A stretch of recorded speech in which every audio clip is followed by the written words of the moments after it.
Doctor عبد القدیر صاحب کے خلاف کوئی کمپین کی جا رہی ہے اور یہ ثابت کرنے کی کوشش کی جا رہی ہے کہ اس بڑے پروجیکٹ میں جس میں پاکستان کو پرائیڈ بھی ملا اس میں ڈاکٹر عبد القدیر صاحب کا اتنا حصہ نہیں تھا. ڈاکٹر صاحب آپ محسوس کرتے ہیں کہ آپ کے خلاف اس وقت ایک کمپین ہو رہی تھی اور کون کر رہا تھا؟ دیکھیے میں آپ کو بتاؤں بات کھلی لگے گی بری لگے گی.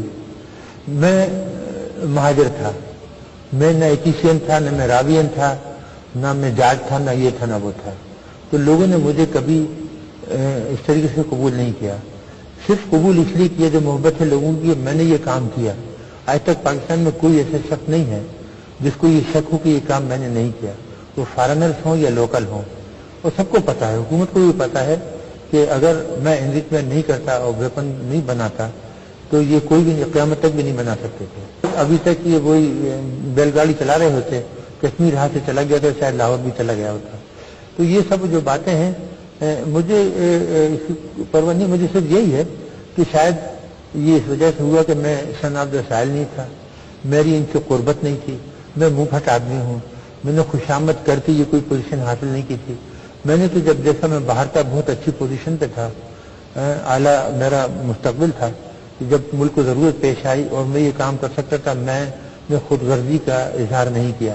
میں نے یہ نہیں سوچا کہ جی میں یہیں بیٹھوں, مجھے کیا پڑی ہے, یہیں سے بیٹھ کے تھوڑی سی مدد کر دو, کاغذ بھیج دو, کرتے ہیں تو کریں ورنہ جہنم میں جائیں. نہیں, ہم نے اپنی کشتیاں جلا دی, یہیں آ گئے. حکمران طبقہ جو ہے وہ ان کے لیے میں خطرہ ہوں, کیونکہ میں منہ پھٹ آدمی ہوں, میں غلطیوں کی طرف اشارہ کر دیتا ہوں, میں ٹونک دیتا ہوں.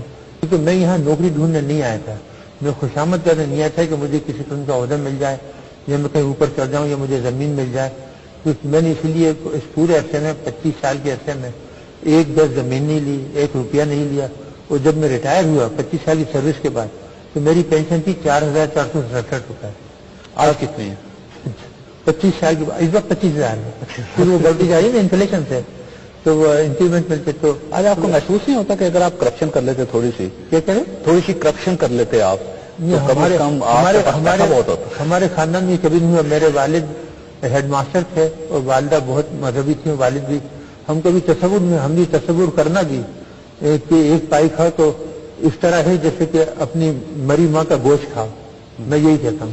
اچھا, آپ کو کیوں دور رکھا جا رہا تھا اس مومنٹ سے, اس تقریب سے, اس وقت سے جب پاکستان کو پرائیڈ مل رہا تھا 28 مئی 1998 کو؟ یہ کوشش کی جا رہی تھی کہ ڈاکٹر عبد القدیر صاحب کو پکچر میں نہیں ہونا چاہیے. اور کیونکہ ہمارے تعلقات نہیں تھے نہ ہمارے گھریلو تعلقات تھے, نہ ہم زبان بولتے تھے ان کی.